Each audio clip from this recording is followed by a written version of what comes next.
Good afternoon, ladies and gentlemen. Welcome back to 4Strategy Gaming, casting another game for you today between the Little One and WhiteRa. Now, we looked at a game between the Little One and WhiteRa yesterday. It was a Protoss versus Protoss, but today, the Little One is playing as Terran. Now, I get a lot of positive feedback from that game. People apparently love to watch games with the Little One in it. I hope they love to watch games with WhiteRa in it too, because he is equally as an impressive a player. But this is a Terran versus Protoss here in Scrap Station. I want to let you know too, before we get into the fun and excitement of the match, that there is another replay between the Little One and WhiteRa. It is 40 minutes long. It is quite a marathon worth of a game. If that's a game that you guys would be interested in me casting, let me know. I'll go ahead and try to make sure to do so. And yeah, that basically does it. So let's look at this matchup right here, though. Scrap Station. Let's talk about the map. We do have this pathway right here with these destructible rocks, making for easy and quick access to your opponent's base. But of course, first you have to destroy those. Now, that is no small feat. It does take some time, and early in the game you typically don't see people go this route just because it takes too long, and it's too easy to scout when someone's trying to push through there. It takes them about half an hour to move through, so you're going to see it ahead of time if you're doing any sort of scouting. We do have this island expansion right above both players' bases. Very rarely are we seeing professional players go for this. You do see that in ladder games every now and then, but the issue with going for an island expansion like this is it's pretty much near impossible to defend. What are you going to do? You're going to bring a dropship, a couple units over there. It's not really easy to defend over here, so because of that, you don't see a lot of players go for it. Typically, you'll see them move to the natural, moving to this third, maybe grabbing the high yield, and then lastly, pushing into this position with this destructible debris there, blocking the way. Now, we are seeing a scout move out right now for the Little One. Little One's going to be trying to scout WhiteRa's base, see exactly what's going on.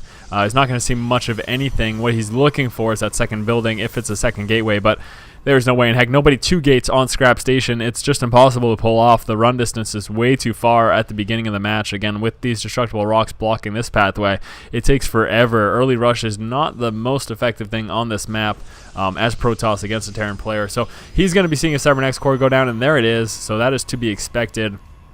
Maybe waiting around to stick for that second gas. Also, he can pretty much stay inside of WhiteRa's base up until the point that a stalker is out. He can run away from that zealot, no problem. So until a stalker starts coming in, he can just hang out and see exactly what's going on.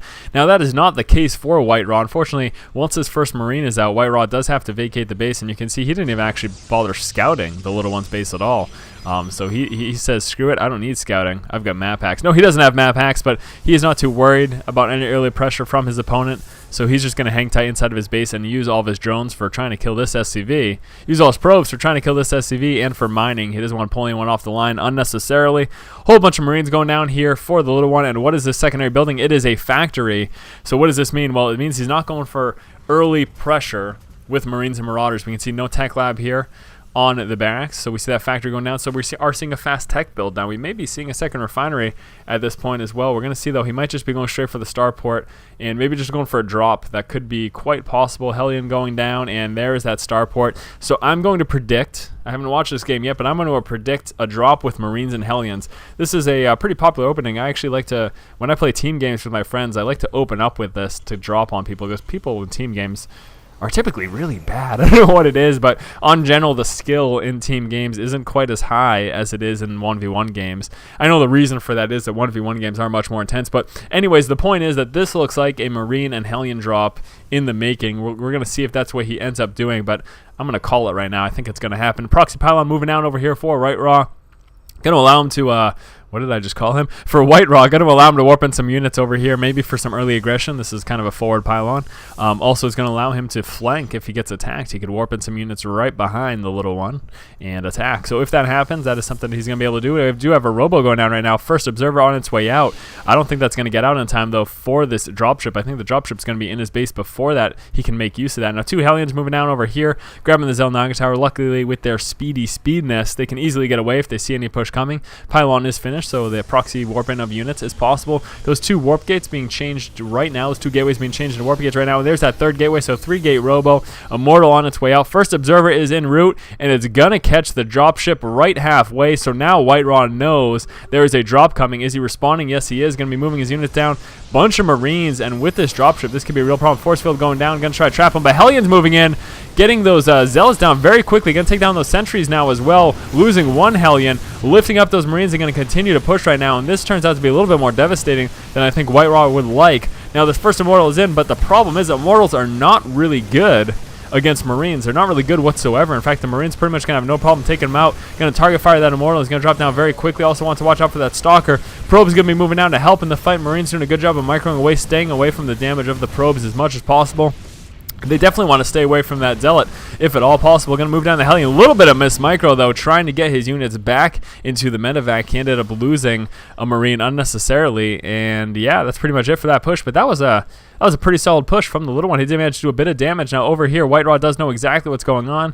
He sees more Marines being continuously pumped out. Seeing this tech lab, though, and transition into Thor, and the little one, being known for his ridiculous transitions, is moving from a Hellion Marine drop into a Thor.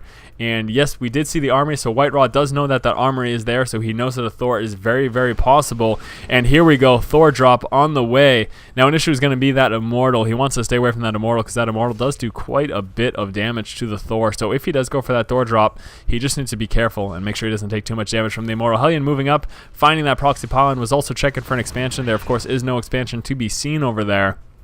So not really too worried about that at the moment. Both players kind of hanging out on one base, and I'm waiting to see the next move. There we go. Thor drop en route right now for the little one. And let's take a look at WhiteRa's base. He's got that one Immortal there. Got some units back by his mineral line to try to help protect, and he's going to want that Immortal again to target fire that Thor because he does quite a bit of number. Now, the issue is that the little one's probably going to be dropping, doing damage, picking up. Dropping, doing damage, picking up. That's kind of the idea. You take a couple shots, and then you lift it up before anything threatening comes en route. So there we go. You see that Immortal one-shot, two-shot, doing lots and lots of damage. The medevac forced to pull away. He needs to target fire down those Stalkers and run away with the medevac. Very, very close to losing that medevac. Also very close to losing that Thor. You could see just how quickly that Immortal drops that Thor. Second Thor out right now for the little one, and probably going to be seeing some more Immortals, I would imagine, from WhiteRa. And then WhiteRa deciding to drop in return. He is returning the favor to the little one. Probably going to be dropping right in the back of the mineral line, trying to do as much damage as possible. Now, unfortunately, big problem for this Zealot drop over here is that those Marines and that Thor are going to make pretty quick work of the Zealots. But again, for WhiteRa right now, if he can drop right now, there are no units by the mineral line, so he could do a little bit of damage before he has to lift off. And he's going to have trouble getting away with that Warp Prism because of that Thor and the massive range of that. But moving out his units at the exact wrong time. Zealot drop going in the mineral line, taking out a couple of SCVs right there. I don't know exactly how many he took out, but he did take out at least a few. And now the Zealots are going to have to vacate with all of those Marines there. SCV is going to be trying to run away, and yeah, that didn't do nearly as much damage as he would have liked. Forced to pull away with that because, again, he doesn't want to be anywhere near the Thor. Checking for any observer, and that's about it. Maybe checking for some DT as well. And DT are being warped in, but where? Where are those DT being warped in? I do not know where that DT went. There's not a DT inside of his base. Someone help me find the DT. DT now being warped in right over here. So DT were warped up there, picked up and dropped. This one's going to be able to get away. No, second scan go down. Going to want to run away. Very, very close. Stay out of that scan range. And just barely within the scan range. Unfortunately, those DT didn't do as much damage, and I was confused, but the DT were warped up here and then lifted off by this Warp Prism and dropped in the little one's base. And I don't know if he's going to be able to try that again. And actually, this could be a big bit of a problem here for WhiteRa because going for those DT was a huge investment. And that's basically it. This is a huge investment, warping in those DT and getting the Dark Shrine. And as far as solid ground forces, the little one is basically outnumbering WhiteRa by quite a bit right now because that DT drop didn't do any damage, really. Another DT moving in right there, but that's not going to do much. Scan going down. DT's running away. He's not going to be able to stay out of the range, though, because of this missile turret, so that DT is going to go down. And this has just been a lot of wasted resources for WhiteRa, and that's actually a real huge problem because the little one hasn't received much in the way of damage from those attacks, and that was, again, a huge investment for WhiteRa. Now WhiteRa picking up some more Zealots, going to try to drop one more time, but this bunker with these Marines is going to nullify that without much of an issue. And here we go, push from the little one coming out right now. WhiteRa is very far behind when it comes to ground units. He's basically invested in these drops and in this tech without doing much of any damage, and these Thors going to be making quick work of the destructible rocks and be dropping them very quickly, and this push could be a little bit too much for WhiteRa to handle. I'm going to see exactly what takes place, though, but I don't know. It doesn't look like WhiteRa has much of a chance right now. Again, the problem is that he invested so much in the drop. Zealot's going down over here, doing a little bit of damage, but not nearly enough. Those Marines going to move forward from this bunker up here and going to stop that from doing much of any damage. And here's the push from the little one, pushing forward with lots of Zealots and Thors, and really great. This is too much for WhiteRa to handle. He calls good game. The little one reciprocates the favor there by saying good game as well. So good game between these two players. The big issue here again for WhiteRa was that he invested so many resources in this drop trying to get those DT in the base, but they did pretty much no damage, and because of that, the little one just slowly pulled ahead in terms of army size, and this push was just way too much for him to handle. So good game between these two players. Again, let me know if you want to see that 40-minute casted game between the WhiteRa and the little one. I will go ahead and do that if there is enough interest. Once again, guys, this has been Force from Force Strategy Gaming, and as always, keep watching and keep owning. Bunch of Zerglings en route right now. A bunch of Zerglings about to pop out. In fact, 20. So he should be fine. He should be able to defend against this possible push here from Loner. We don't have any stim packs coming down right now. It's about 50% of the way finished.